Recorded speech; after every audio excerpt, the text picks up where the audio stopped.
بسم الله الرحمن الرحيم আলহামদুলিল্লাহ সুম্মা আলহামদুলিল্লাহ। 2026 সালের জানুয়ারির 2, 3 ও 4 টঙ্গী বিশ্ব ইজতেমার ময়দানে খুরুজের জোর অনুষ্ঠিত হবে ইনশাআল্লাহ। বিশ্ব ইজতেমা বাংলাদেশের জাতীয় নির্বাচনের পর অনুষ্ঠিত হবে ইনশাআল্লাহ।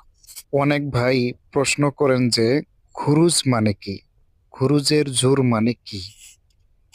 খুরুজ মানে হলো আল্লাহর পথে বের হওয়া, নিজের জান মাল সময় নিয়ে আল্লাহ রাস্তায় বের হওয়া, নিজের আরামের জায়গা ছেড়ে নামাজ, ইমান আর দাওয়াতের জন্য সময় দেওয়া।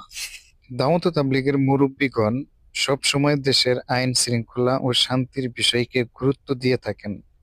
বাংলাদেশে আসন্ন জাতীয় নির্বাচনের বিষয়টি বিবেচনা করে এবং সরকারকে সার্বিকভাবে সহযোগিতা করার লক্ষ্যে দাওয়াত ও তাবলীগের মুরব্বীগণ সিদ্ধান্ত নিয়েছেন নির্বাচনের পর বিশ্ব ইজতেমা অনুষ্ঠিত হবে।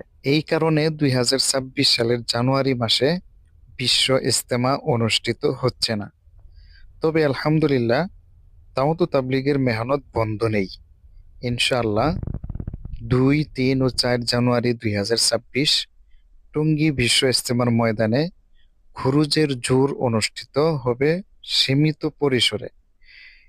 এই খুরুজের জোরের মাধ্যমে আল্লাহর পথে বের হওয়ার ফিকির জাগ্রত করা হবে, জামাত তৈরি হবে, চিল্লা ও অন্যান্য খুরুজের ফয়সালা হবে।